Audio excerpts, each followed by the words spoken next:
Joining us here right now is the creator of Pro Football Talk, Mr. Pro Football Talk himself, and also he's got a book called Playmakers that's coming out in mid-March where you can pre-order it, where all books can be acquired right now. He kicks everything off on NBC Sports on Peacock every day. He is Mike Florio. How are you, Mike? I'm doing great, Rich. How are you today? What do you make of, I got to tell you, I learned about Arkush's, thoughts on not going to vote for Aaron Rodgers through your site. Michael David Smith with a terrific post on it. I agreed with every word that he said. I'll give you the floor on it, Mike. Well, Arkush was on 670 The Score just moments ago, and he's still on there right now, and they opened the segment asking him about the firestorm, and he said he made a mistake, but his regret comes from talking publicly about his voting plans. He at no time acknowledged that his voting plan is substantively erroneous, and he should not be considering off-season drama, vaccination prevarication, or anything else other than performance on the field, week 1 through week 18. The fact that they secured the number 1 seed, his numbers are phenomenal. He continues to be one of the best quarterbacks in the NFL. Those are the things that should be considered, not whether or not he's the biggest jerk in the league. And I'm able to compartmentalize the two. I think he's a phenomenal quarterback, and I think he's a gigantic jerk who loves attention, loves to make himself into the victim when he's not the victim. The woke mob never came after him. He's worried about being canceled. He's never going to be canceled. If anything, he's more not popular necessarily, but more visible than ever before. But as it relates to this, it actually helps him, I think, that Arkush said what he said, because to the extent that there are other voters that may have been thinking about not voting for him for reasons other than football, those voters may think, you know what, I don't want to do this, and I don't want to have to deal with the headache on the back end if I don't vote for Aaron Rodgers and I can't defend it, and people are going to think I didn't vote for Aaron Rodgers because I think he's the biggest jerk in the world. Well, look, man, it's most valuable player. I mean, it's insane that anybody would hold whatever Rodgers is doing and saying against him in terms of his on-field play, which is what this award is. Off-the-field stuff, there's the Walter Payton Manning of the Year award. That's what that award's for. And in many ways, it is rightfully a bigger award than MVP award for some. It is the best picture, if you will, of the NFL honors. It is the final award, So for many reasons, that's what that's for. And the MVP award is for most valuable player. And I would even understand that you can't make the most valuable player somebody who's been suspended for weeks due to a violation of conduct or a violation of steroids. Like that I can sort of, countenance. This is absurd. This is absurd. And the fact that he's now saying, I apologize for saying the way I feel, is a total non-starter for me. Well, and Rich, here's the problem. There's only 50 people who have these votes, so he has a 2% voice in all of the awards that are made part of the NFL honors. They are the official NFL awards: MVP, Comeback Player of the Year, Coach of the Year, Offensive and Defensive Rookie of the Year, Offensive and Defensive Player of the Year, and the All-Pro team. And when you admit that you are considering improper factors as to one, where else are you considering improper factors? I think they should take him off the panel. They have time to do it. The votes haven't been cast yet. They won't be cast until next week. They should take him off the panel, and they should replace him. I think that's a no-brainer. And I asked the league for comment on it because it's the official NFL awards, and they say it's not appropriate for us to comment. Well, why wouldn't it be? Why wouldn't it be? You're tying the shield to these awards. And if there are fundamental problems with the voting process, that's something the league should be concerned about. And I hope behind the scenes, even though the league won't say anything publicly, they don't want to call out the AP, yada, yada. Hopefully somebody from 345 Park Avenue contacted somebody from the AP today and said, we can't have this. We just can't have this mindset infecting these awards because they are important. And it's a big deal. And especially for all-pro voting, you've got major contract incentives that can be tied to those awards. Mike Florio here on the Rich Eisen Show from Pro Football Talk. Why is Antonio Brown still on the Bucs if he is no longer a Buck, Mike? Well, I'm a big believer in Occam's razor, a complicated concept that relies on the notion that the simplest explanation for anything is usually the true explanation. And the simplest explanation for this is the Buccaneers want to not have their cake and not have anyone else eat it too. They don't want him playing for them, and they don't want him playing for anyone else. And I think the core is this.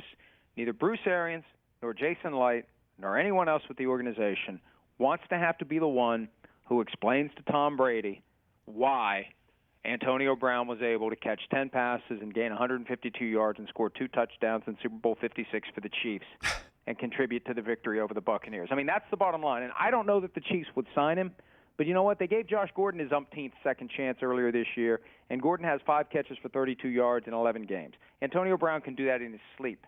10 days ago, he had 10 catches for 101 yards after not playing for 10 weeks. So I think they just don't want him to land somewhere else. They're trying to come up with a way, I believe, to put him on ice for the rest of the season so that they don't have to worry about Antonio Brown landing with. And the 3 teams I'd watch. And there are people in the league who say, no way, no how, he doesn't get another chance. I think he's come back from worse than this, and talent always finds a way. Chiefs, Packers, and Rams are the 3 teams I'd watch. I would. Now, I don't know if the Packers would do it. I think the Chiefs would be more likely to do it. And the Rams, we just know any big name that lingers long enough, somebody in the organization decides we must add him to the collection, like they did with OBJ. Yeah, I just, it's kind of crazy, literally, and I figuratively, but I also think literally. I do think that something has to be afoot with Antonio Brown between his temples that needs to be addressed. Who is in his corner? Like, who is Team Antonio? Who's the one who helped him get that Uber?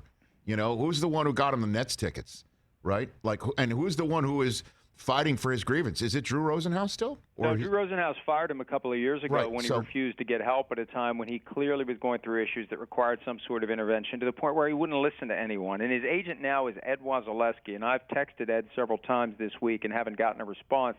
And it's entirely possible that Antonio Brown right now isn't listening to anyone and isn't cooperating with anything, and that makes it hard.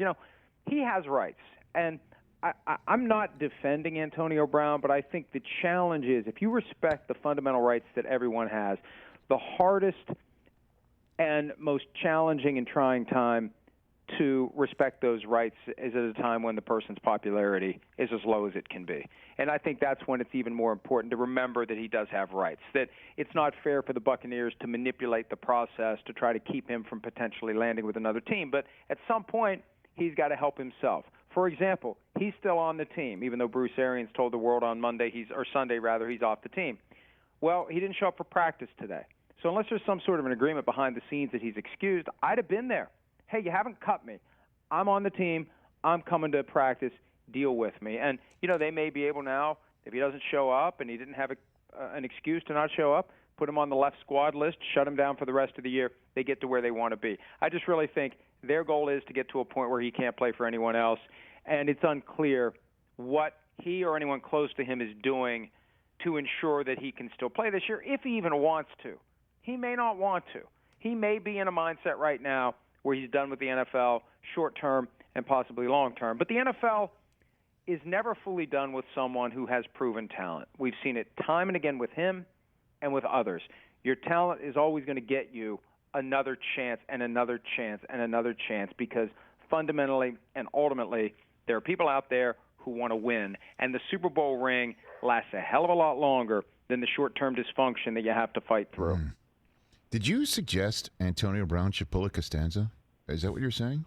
Well, it's kind of a reverse Costanza because he was fired. Right. Right? Well, I mean, wasn't Antonio he was Brown trying to get fired. Well, didn't Antonio Brown apparently get fired on the sideline, right? Well, he got fired on the sideline, but I think the Buccaneers are trying to do the reverse Costanza where they fired him one day and the next day they're acting like he wasn't fired. So it's the opposite of the Costanza move of quitting and then showing up the following Monday and acting like none of it had ever happened. So the Bucs are the ones doing it because they fired him. That's why he stormed off. I mean, hey, look, if someone came to me, if I happen to still work in an office, and I thank God every day that I don't, and somebody came to me after lunch and said, you're fired, I'm not waiting until 5 to walk out. I'm leaving the moment they tell me I'm fired. Yeah, but are you taking off your shirt and throwing all everything in this? I'm serious, like into other cubicles. Well, if I had Antonio Brown's physique, maybe I would. Nice. Well, I mean, because without his physique, no. And that's the thing too. If I had Antonio Brown's physique, I'd never put a shirt on. And just to I guess ground this conversation back a little bit more in reality, after I personally took it out of it, the concept that another team would take him when Antonio Brown, not once, but twice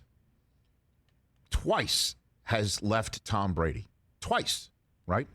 Now, the first time was when the Sports Illustrated article came out and he's in New England and he thought New England didn't have his back. And then he trashes Robert Kraft, which is the end of that. And then gets another opportunity to play with Tom Brady. Wins a ring with him. And has an opportunity to do it again now. And regardless of what happened on the sideline. Twice now. Why would anybody, what better situation is there for a wide receiver in the history, potentially, of the National Football League? Well, why he would want to not be with Tom Brady or do anything that would jeopardize his ability to be with Tom Brady, is a different question of whether or not some other great quarterback out there would look at him and say, this guy can help me make the difference. Patrick Mahomes could say, hey, this guy can help me make the difference because I've been waiting for someone to rise up across from Tyreek Hill. And at times we think it's going to be Byron Pringle or Demarcus Robinson or Josh Gordon, and nobody's getting it done. I don't have a Sammy Watkins. I need a Sammy Watkins if I want to win a Super Bowl, and maybe he can be my Sammy Watkins. So I think that's a big part of it. And, Rich, the reason that I think the Buccaneers fear that he will find another home even after what we saw on Sunday, think back to 2019. The month of August, all the dysfunction that he created with the Raiders, starting with the frozen feet, continuing with the helmet that he was no longer allowed to wear because it was no longer certified by the NFL, and he made a big to-do about that. He got into it with Mike Mayock, allegedly said some racially inappropriate things to Mike Mayock, eventually was begging to get cut, got cut the same day. After all that crap and everything that preceded in the offseason, as he tweeted his way out of Pittsburgh, the day he got cut by the Raiders, Bill Belichick swoops in. So that's what makes me think Andy Reid, who just found out that even though his team won 8 games in a row, they got some flaws on both sides of the ball. They didn't adjust the way they needed to offensively to the Bengals' defense. They didn't adjust the way they needed to defensively to the Bengals' offense. And they had their 8-game winning streak come to an end, and now single elimination time is looming. And I think that's why I believe this will be forgotten, especially if and when Brown wants to play and if Brown is able to sit down and explain himself why he did what he did. And Andy Reid is the king of giving guys second chances. And that's fine. That's his prerogative. But that's why I think that as we get farther away from the spectacle on Sunday, we just need to keep in mind that people are trying to win Super Bowls here, and they're willing to deal with a lot of things if they have a guy who they can put out on the field who's going to help them get to where they're trying to go. Last one for you, Mr. Florio. Mike Florio here on the Rich Eisen Show. 1 week from today, let's smash cut. One of my favorite cliches in the NFL is I don't have a crystal ball. None of us do. But 1 week from today, the vacancies in the NFL are what on the head coaching front? Well, the two easy ones are the Jaguars and the Raiders. Now, beyond that, here's where I'm watching. Because what's interesting to me is there's been no public or, as far as anyone can tell, private assurances given by any of the owners to any of the coaches that I'm watching. I'm watching Matt Rule with the Panthers, Mike Zimmer with the Vikings, Matt Nagy with the Bears, and Pete Carroll with the Seahawks. Also, I'll throw in Vic Fangio with the Broncos, though I think the looming sale of the team, which is expected next year, could get him one more year, because why tie the hands of a new owner with a new coach that you're paying $10 million a year to, or whatever the number is going to be. But those 5 are the ones I'm really watching. And, history tells us that roughly half of the ones that we think are going to hit end up being vacant. There'll be 6 or 7 by the time it's all said and done. And then there's going to be some curveball, something we're not expecting. And I think a couple of years ago, nothing unexpected was the unexpected outcome because we were so conditioned to expect a surprise. Last year, Doug Peterson, kind of the delayed reaction firing by the Eagles, that was a surprise. So, I don't want to speculate on where the surprise may come from, but I say that we're going to have, let's say we're going to have 5 next week, and we're going to be waiting for the surprise.